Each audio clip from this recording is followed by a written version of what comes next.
Hello, students. Here we are with our chapter The Tiny Teacher from class 7, and our book name is An Alien Hand.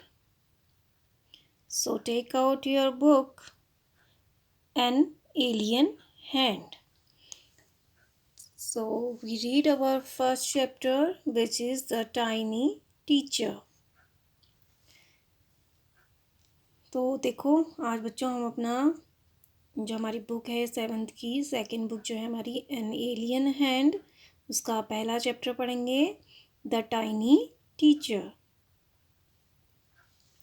Let's start. The tiny teacher, सबसे छोटे शिक्षक। छोटे शिक्षक, tiny means होता है छोटा। The tiny teacher, छोटे शिक्षक। तो देखो, ये जो स्टोरी है वो चींटी के बारे में है कि कैसे वो इतनी छोटी होकर भी इतना हार्ड वर्क करती है, और ह्यूमन बीइंग को भी बताती है कि कैसे अपने काम के प्रति हमें लॉयल होना चाहिए। तो इसमें हम पढ़ेंगे जो आंट्स हैं उनके बारे में। उन्हें कहा गया है यहाँ पर tiny teacher. The tiny teacher, छोटे शिक्षक। Though so very small, the ant is unbelievably intelligent and hard working. हालांकि वेरी स्मॉल, बहुत छोटी, एक चींटी अविश्वसनीय रूप से बुद्धिमान और मेहनती है।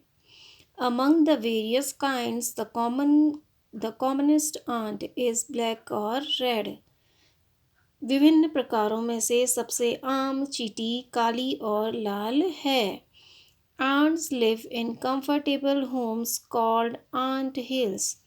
चींटियाँ आरामदायक घरों में रहती हैं जिन्हें टीला कहते हैं। आंट्स हिल मीन्स होता है टीले, ठीक है, जिन्हें टीला कहते हैं। तो देखो, जो चींटियाँ अपना घर बनाती हैं उसे क्या बोलते हैं? आंट हिल, यानी टीला। तो देखो, यहाँ पर राइटर बता रहे हैं, आपको की पॉइंट्स उन्होंने दिए हैं कि हालांकि चींटी बहुत छोटी होती है, फिर भी वह अविश्वसनीय रूप से समझदार, बुद्धिमान और मेहनती होती है। और कई प्रकार के इसके काइंड होते हैं, उनमें से सबसे कॉमनेस्ट काइंड जो है, सबसे आम जो है, वह चींटी काली और लाल है। और ant live in comfortable homes called ant hills. चींटियाँ आरामदायक घरों में रहती हैं जिन्हें टीले कहते हैं, ठीक है। So name the smallest insect you have seen and the wisest. आपके द्वारा देखे गए सबसे छोटे कीट का नाम बताइए। Is it the fly? क्या यह मक्खी है? नो इट इजेंट, नहीं यह नहीं है। Is it the mosquito? क्या यह मच्छर है? नो नॉट द मस्किटो, नहीं मच्छर नहीं। Then it must be the worm, फिर यह कीड़ा ही होना चाहिए। नो वन ऑफ दीज, नहीं इनमें से कोई नहीं। इट इज़ द आंट, यह चींटी है। The commonest, the smallest but the wisest insect, सबसे आम, सबसे छोटी, लेकिन सबसे समझदार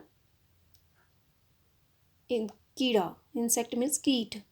the story of an ant's life sounds almost untrue. एक चींटी के जीवन की कहानी लगभग असत्य लगती है। But people have kept ants as pets and have watched their daily behaviour closely. लेकिन लोगों ने चींटियों को पालतू जानवरों के रूप में रखा और उनके दैनिक व्यवहार को करीब से देखा। So we know a number of fact about this tiny hard working and intelligent creature. इसीलिए तो हम इस छोटे मेहनती और बुद्धिमान प्राणी के बारे में कई तथ्यों को जानते हैं। तो देखो, हमसे क्या कह रहे हैं? Name the smallest insect you have seen and the wisest. आपके द्वारा देखे गए सबसे छोटे और बुद्धिमान कीट का नाम बताइए। Is it the fly? क्या यह मक्खी है? No it isn't. नहीं है, नहीं है। Is it the mosquito? क्या यह मच्छर है? No not the mosquito. नहीं, मच्छर नहीं। Then it must be the worm. तब फिर यह कीड़ा होना चाहिए। No none of these. नहीं, इनमें से कोई नहीं। It is the ant, the commonest, the smallest but the wisest insect. यह चींटी है, सबसे आम, सबसे छोटी, लेकिन सबसे समझदार। The story of an ant's life sounds almost untrue. एक चींटी के जीवन की कहानी लगभग असत्य लगती है। But people have kept ants as pets and have watched their daily behavior closely। लेकिन लोगों ने चींटियों को पालतू जानवर के रूप में रखा है और उनके दैनिक व्यवहार को करीब से देखा है। So we know a number of facts about this tiny, hardworking and intelligent creature। इसलिए हम इस छोटे मेहनती और बुद्धिमान प्राणी के बारे में कई तथ्यों को जानते हैं। तो देखो, अब राइटर आपसे पूछ रहा है कि क्या आप किसी इंसेक्ट को जानते हैं, स्मॉलेस्ट इंसेक्ट को, जो आपने देखा हो, जो बुद्धिमान भी हो।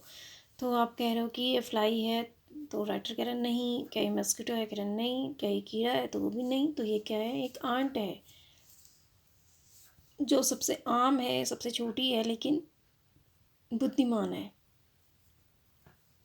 और जो कहानी है, इसकी स्टोरी जो है इसके जीवन की, वह असत्य जैसी लगती है, लेकिन लोगों ने इसको पालतू जानवरों की तरह पाला और उसके जो डेली बिहेवियर को था, उसका जो दैनिक व्यवहार था, उसको बहुत करीब से देखा। तो इस वजह से हम तो इस वजह से हम जो ये छोटा मेहनती और समझदार प्राणी है, इसके बारे में हम बहुत सारे तथ्यों को जानते हैं। An ant uses its feelers on or antenna to talk to other ants by passing messages through them। Feelers means होता है स्पर्शक, ठीक है। एक चींटी अपने स्पर्शक और एंटीना को अन्य चींटियों से बात करने के लिए उनके माध्यम से संदेश पारित करने में उपयोग करती है। तो देखो, an ant uses its feelers और antenna to talk to other ants by passing messages through them.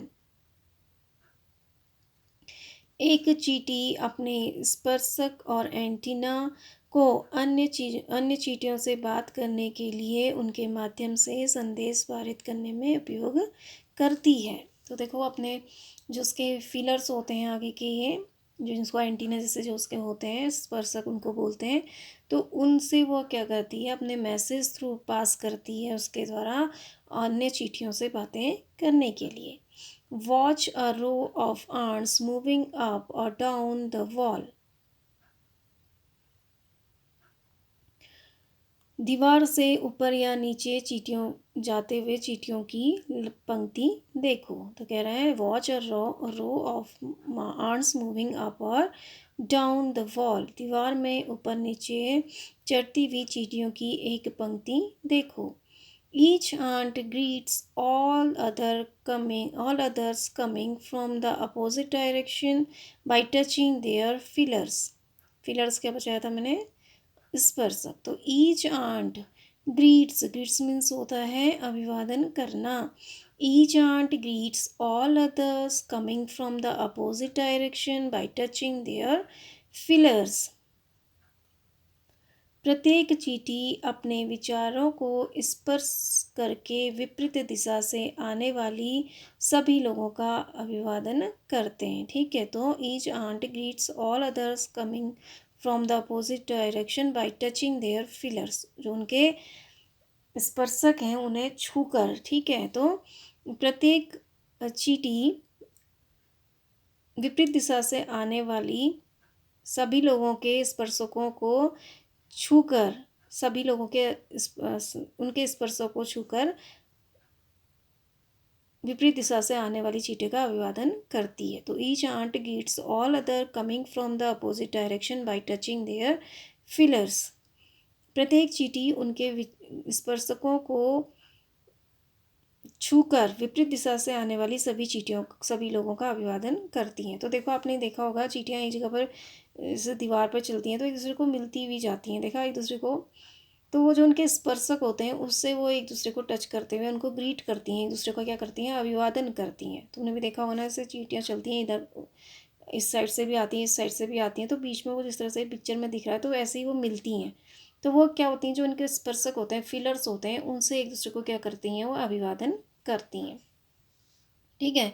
तो इस पैरा में आपको क्या बताया कि जो बातें करने के लिए वो क्या करती हैं, जो उनके फिलर्स और एंटीना होते हैं उनके थ्रू वो क्या करती हैं, मैसेज भिजवाती हैं बात करने के लिए। ठीक है। और जो आपसे कह रहे हैं, जो दीवार पे ऊपर नीचे चढ़ती हुई चींटियों की लाइन देखो, तो वो एक दूसरे से अपोजिट डायरेक्शन में आने वाली चींटी का क्या करती है, फिलर्स टच करके एक दूसरे का क्या करते हैं, अभिवादन करते हैं। Now turn the page. There are many kinds of ants। यहाँ कई प्रकार की चींटियाँ हैं। The commonest among them are the black और रेड वन। इनमें से सबसे आम काली और लाल है। तो देखो, वो कह रहे हैं कि there are many kinds of ants। यहाँ कई प्रकार की चींटियाँ हैं। The commonest among them are black और रेड वंस। उनमें से सबसे आम काली और लाल है। We have seen them since we are children, but haven't paid enough attention to them. हम उन्हें तब से देखते हैं जब हम बच्चे थे, लेकिन उन पर पर्याप्त ध्यान नहीं दिया। Where do they live? वे कहाँ रहती हैं? In their comfortable homes called nest और ant hills। अपने आरामदायक घरों में, जिन्हें घोंसला या टीले कहा जाता है। Each has hundreds of little rooms and passages। प्रत्येक में सैकड़ों छोटे कमरे और मार्ग होते हैं। In some of these rooms the queen ant lays eggs। इनमें से कुछ कमरों में रानी चींटी अंडे देती है। Others are nurseries for the young ones called grubs। दूसरे अन्य युवा लोगों के लिए नर्सरी होती है या शिशु सदन होता है, जिन्हें छोटे बच्चे कहा जाता है। ग्रब्स, यानी ग्रब्स मीन्स होता है चींटी के जो छोटे बच्चे होते हैं उन्हें क्या बोलते हैं, ग्रब्स कहा जाता है। ठीक है। तो other are nurseries for the young ones called grubs. छोटे अन्य युवा लोगों के लिए शिशु सदन होता है, जिन्हें ग्रब्स कहा जाता है। तो ग्रब्स मीन्स होता है जो छोटे बच्चे होते हैं। ठीक है।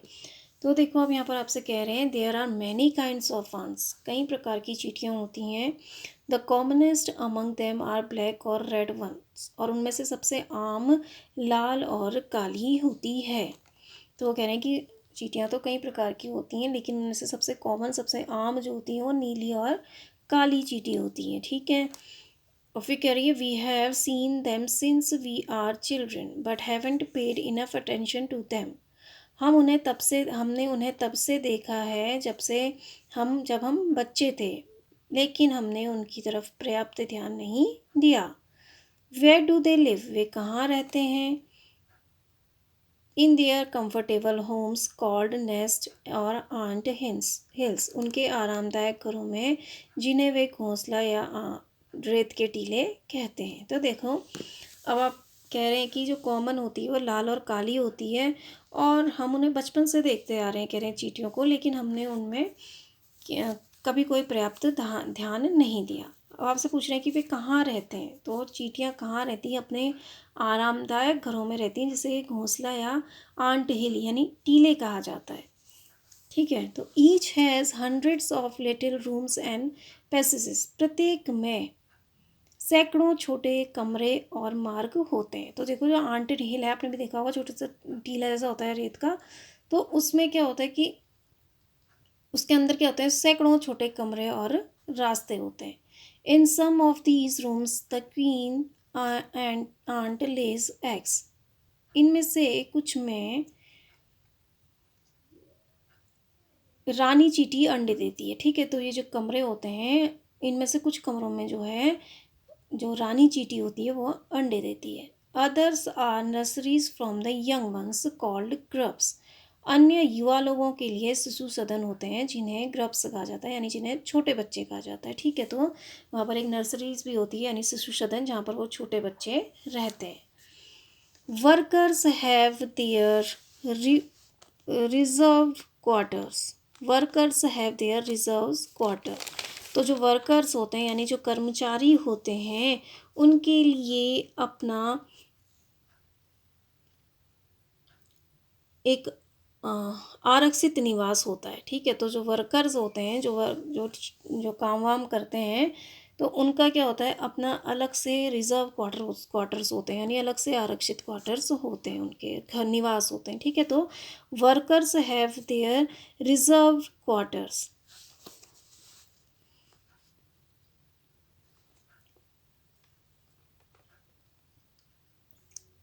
श्रमिकों के पास अपने आरक्षित निवास होते हैं। They spend most of their time searching for food. वे अपना अधिकतर समय भोजन की खोज में बिताते हैं। Some rooms serve as store house for this food. कुछ कमरे इस भोजन के लिए भंडार गृहों के रूप में काम करते हैं। Soldiers have separate barracks. तो सोल्जर्स यानी सैनिकों, तो सैनिकों के पास अलग से सेनावास होते हैं। बैरक मीन्स होता है जहाँ सेनाएं रहती हैं, बैरक्स यानी सेना निवास या सेनावास। No workers have ever tried to live in a soldiers house. No soldier have ever gone out searching for food. तो देखो, no worker have ever tried to live in a soldiers house. तो किसी भी कार्यकर्ता ने कभी सैनिक के घर में रहने की कोशिश नहीं की। No soldiers has ever gone out searching for food. कोई भी नहीं, कोई सैनिक कभी बाहर भोजन की तलाश में गया। नो वर्कर और सोल्जर और cleaner have ever harmed a grub. किसी भी कार्यकर्ता या सैनिक या सफाई कर्मी ने कभी बच्चों को नुकसान नहीं पहुंचाया। ग्रब मीन्स होता है जो छोटे बच्चे होते हैं चींटी के, ठीक है। So you see an ant's life is very peaceful. तो आप देखते हैं एक चींटी का जीवन बहुत शांतिपूर्ण है। Each does its share of work intelligently and bravely and never fight with other members of the group। प्रत्येक अपना काम समझदारी और बहादुरी से करता है और समूह के अन्य सदस्यों से कभी नहीं लड़ता है। तो देखो, अब यहाँ पर आप पहले आपको बताया था आंट हिल जो होता है उसमें सैकड़ों कमरे होते हैं, उसमें से कुछ कमरों में जो है चींटियाँ क्या करती है, अंडे देती हैं, और अदर क्या होती है, नर्सरीज होती हैं, छोटे बच्चों का घर होता है जिसमें जो छोटे बच्चे रहते हैं। और वर्कर्स, तो देखो चींटियों का जो समूह है उसमें सारे बटे रहते हैं, सबके काम बटे होते हैं, कोई वर्कर है, कोई क्लीनर है, कोई सोल्जर है, ठीक है। तो इस तरह से उनके जो है सब चीटियों के अपने अपने काम होते हैं। तो जो वर्कर्स हैं, workers have their reserve quarters. जो उनके श्रमिक हैं उनका अपना आरक्षित कमरे होते हैं, उनके अपने आरक्षित उनके निवास होते हैं, ठीक है। रिजर्व होते हैं, वहाँ कोई नहीं जाता, वहाँ सिर्फ वर्कर्स रहते हैं, श्रमिक रहते हैं, तो ठीक है। तो workers have their reserve quarters. श्रमिकों के अपने आरक्षित निवास होते हैं। They spend most of their time searching for food. वे अपना अधिकतर समय भोजन की तलाश में बिताते हैं। तो देखो, जो वर्कर है उसका काम क्या है, जो उसका काम है भोजन की तलाश करना, ठीक है। तो अधिकतर समय वो अपना किस में बिताते हैं, भोजन की तलाश में। Some room serve as store house for this food. कुछ कमरे इस भोजन के लिए भंडार गृहों के रूप में काम करते हैं। देखो, तो कुछ कमरों में रानी अंडे देती है, कुछ में उसमें नर्सरीज होती हैं, और कुछ रूम में जो भोजन ये इकट्ठा करके लाते हैं तो उसका भंडार गृह के रूप में वह यूज़ किए जाते हैं। Soldiers have separate barracks. सैनिकों के अपने सेनावास होते हैं, अपने अलग सेनावास होते हैं। तो देखो वर्कर्स के तो रिज़र्व होते हैं, वर्कर्स जो उनके जो श्रमिक हैं उनके भी अपने क्वार्टर्स रिज़र्व होते हैं, अलग से उनके आरक्षित निवास होते हैं। और जो सोल्जर्स हैं उनके भी अपने अलग से उनके सेपरेट उनके क्या होते हैं, सेनावास होते हैं। ठीक है, तो सोल्जर्स हैव सेपरेट बैरक्स, सैनिकों के अलग सेनावास होते हैं। तो देखो सोल्जर्स अलग अलग रहते हैं और वर्कर्स अलग रहते हैं। No worker has ever tried to live in a soldiers house, कोई भी सैनिक किसी भी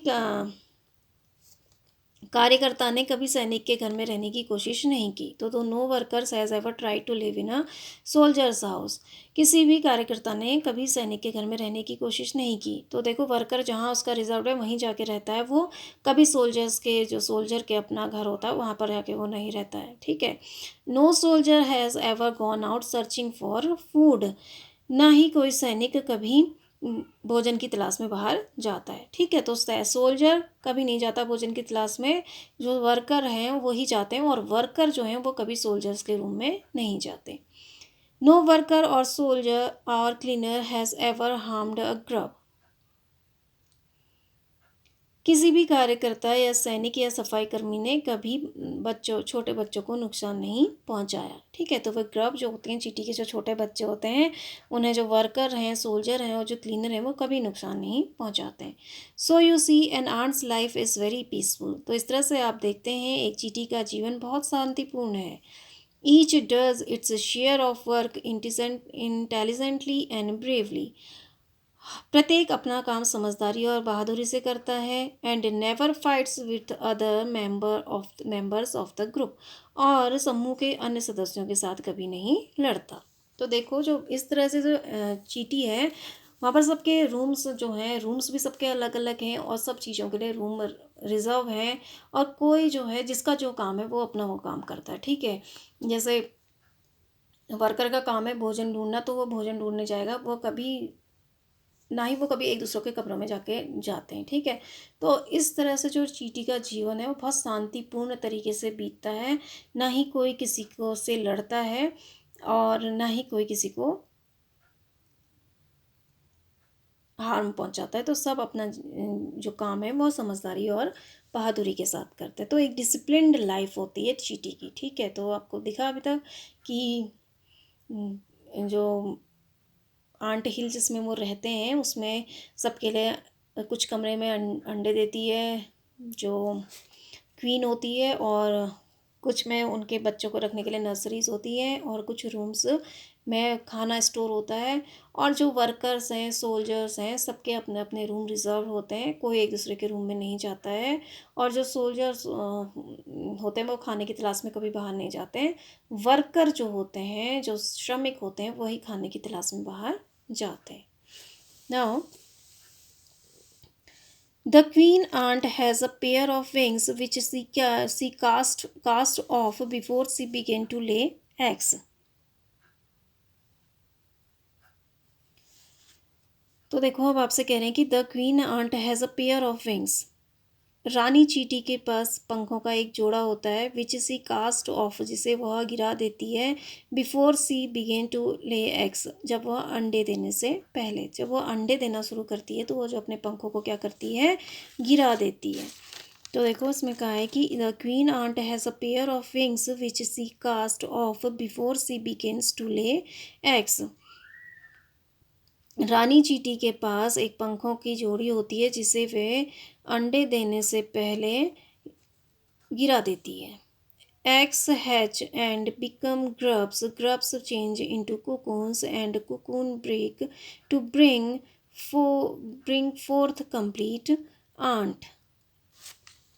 और देखो अब ये कह रहा है कि जो एग्स होते हैं वह सीखते हैं और फिर अंडे से जो होते हैं बच्चे बाहर होते हैं आते हैं, हैच मीन से होता है सीखना या अंडे से बाहर आना, और फिर वह ग्रब्स बन जाते हैं, छोटे बच्चे बन जाते हैं, और फिर ग्रब्स जो होते हैं वह कुकून में अपने आप को बदल लेते हैं, और जो कुकून होता है वह फिर टूटता है और उससे एक पूर्ण जो चींटी होती है वह बाहर आती है। ठीक है, तो देखो क्या होता है, द एग्स हैच, अंडे टूटते हैं, एंड बिकम ग्रब्स, और छोटे बच्चे बन जाते हैं। ग्रब्स मीन्स होता है छोटे बच्चे। ग्रब्स चेंज इनटू कुकून, और ग्रब्स जो होता है वह कुकून में बदल जाता है। And cocoons break forth to bring forth complete ants, और फिर कुकून टूटता है एक परिपूर्ण चींटी को बाहर लाने के लिए। ठीक है, तो ये लाइफ साइकिल हो गया चींटी का। तो सबसे पहले जो एग होता है वह हैच होता है, वह टूटता है, उसके बाद ग्रब्स बनते हैं, और ग्रब्स किस में परिवर्तित होते हैं, कुकून्स में।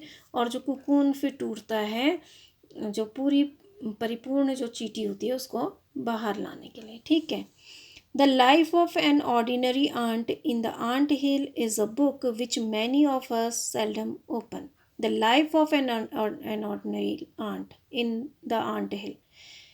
टीले में, रेत के टीले में एक साधारण चींटी की का जीवन एक किताब की तरह है जिसे हम में से कई कभी खोलते हैं। तो देखो अब जो लाइफ जो कही गई है और चींटी की, उसको एक किताब की तरह कहा गया है जिसे शायद ही हम लोग कभी खोलते हैं। ठीक है, तो the life of an ordinary ant in the ant hill is a book which many of us seldom open. टीले में एक साधारण चींटी की का जीवन एक किताब की तरह है जिसे हम में से शायद ही कोई, हम में से विच मैनी ऑफ अस, जिसमें से हम में से अधिक ही शायद ही कभी खोलते होंगे। ठीक है, तो यहाँ पर जो कहा गया है उसकी एक लाइफ साइकिल जो होता है उसको आंट हिल में उसको क्या कहा गया है, एक कहानी की तरह कहा गया है। ठीक है, now the queen is the mother of the entire population of the colony. Colony क्या होता है, जो चींटियों का जो समूह होता है उसको क्या कहा जाता है, कॉलोनी कहा जाता है। ठीक है,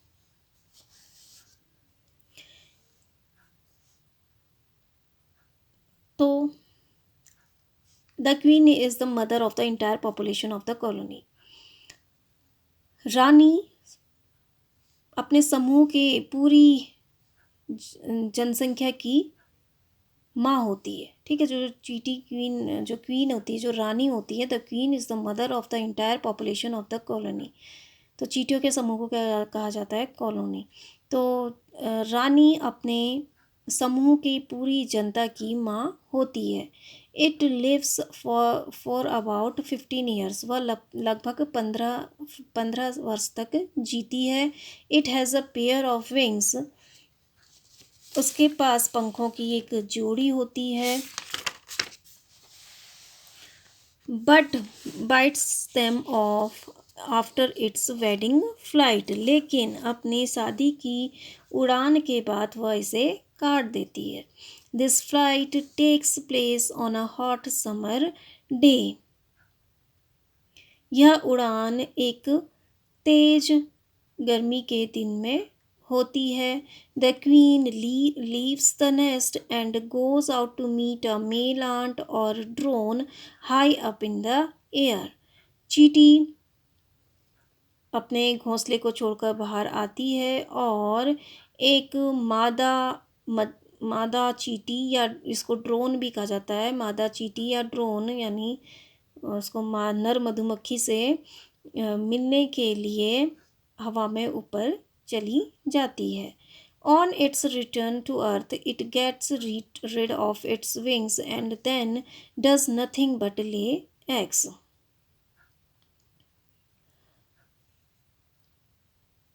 and on its return to earth, अपनी धरती की वापसी पर it gets rid of its wings, वह अपने पंखों से मुक्त हो जाती है।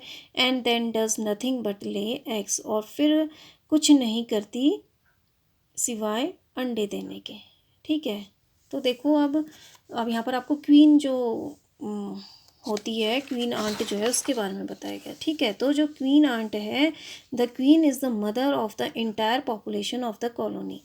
तो रानी पूरे समूह की, पूरी जनता की माँ होती है, it lives for about 15 years, वह लगभग 15 साल तक जीती है। तो देखो वो जो उनका समूह होता है चींटियों का, उस पूरी समूह की जितनी जनता होती है उसकी वह माँ होती है, ठीक है, क्वीन। और it lives for about 15 years, वह लगभग 15 वर्ष तक जीती है। It has a pair of wings, उसके पंखों की एक जोड़ी होती है उसके पास, उसके पंखों की एक जोड़ी होती है। But bites them off after its wedding flight, लेकिन अपनी शादी की उड़ान के बाद इसे काट देती है। मीन्स उसके बाद पंखों की जोड़ी होती है, जब वो अपनी एक मादा मच्छर से मादा चींटी से मिलती है, तो उसके बाद वो उन पंखों को क्या कर देती है, काट देती है। बाइट्स मीन्स होता है काटना। तो but bites them off after its wedding flight, लेकिन अपनी शादी की उड़ान के बाद इसे काट देती है। This flight takes place on a hot summer day, यह उड़ान एक गर्मी के दिन में होती है। तो जो गर्मियों के जब दिन होते हैं तो तब जाके, तो उस टाइम पे वो क्या करती है, जो अपनी जो वेडिंग फ्लाइट है उसे उड़ती है, मतलब, ठीक है। तो उस टाइम पे वह जाती है अपने नेस्ट से बाहर। तो the queen leaves the nest and goes out to meet a male ant और drone high up in the air. तो ड्रोन को भी मेल आंट या नर मधुमक्खी कहा जाता है, या नर आंट भी ड्रोन कहा जाता है इसको। तो देखो, the queen leaves the nest, रानी अपने घोंसले को छोड़ती है, and goes out to meet a male ant और drone high up in the air. और एक नर चींटी या नर मधुमक्खी से मिलने के लिए वह हवा में ऊपर उड़ती है। तो देखो, अब इसमें कहा गया है कि जब उसके पंख होते हैं तो वो अपने पंखों को फिर छोड़ देती है, जब वो अपनी वेडिंग फ्लाइट यानी अपनी शादी की उड़ान के बाद वो क्या करती है, उन पंखों को गिरा देती है। और जो ये उसकी शादी की उड़ान है, ये कब होती है, जो गर्मियों के जो हॉट समर दिन होते हैं, गर्मियों के जो गर्मी के दिन होते हैं उसमें होती है, ठीक है। तो फिर अपने क्या करती है, जो क्वीन होती है, रानी जो होती है, अपने घोंसले से बाहर आती है, अपने आंट हिल से बाहर आती है, और ऊपर और ऊपर हवा में एक मेल, जो नर चीटा होता है या नर मधुमक्खी होती है, उससे मिलने के लिए वो हवा में ऊपर उड़ती है। On its return to earth it gets rid of its wings and then does nothing but lay eggs. और on its return of earth, अपनी धरती की वापसी पर वह अपने पंखों से मुक्त हो जाती है और अंडे देने के अलावा कुछ नहीं करती। तो देखो, जब वो वेडिंग फ्लाइट में जाती है, आपको पहले भी बता दिया था, तो उससे वो जब वो वापस आती है तो वह क्या करती है, अपने जो पंख होते हैं उनको क्या करती है, गिरा देती है, ठीक है। जब वो वापस आती है अपनी वेडिंग जो फ्लाइट कहा गया है यहाँ पर, यानी शादी की उड़ान, तो उसके बाद जब वो वापस आती है तो जो उसके पंख होते हैं वो उनसे मुक्त हो जाती है। मीन्स उसके पंख क्या होते हैं, गिर गए होते हैं। फिर उसके बाद वो कुछ नहीं करती है, सिर्फ क्या करती है, अंडे देने का काम करती है, ठीक है। तो ये हमने पढ़ा क्वीन के बारे में, जो लगभग कितने ईयर तक जीती है, 15 ईयर तक जीती है। सो अभी हम इसको इतना ही पढ़ेंगे, इससे आगे हम नेक्स्ट वीडियो में पढ़ेंगे। I hope you understand this. Thank you and have a nice day.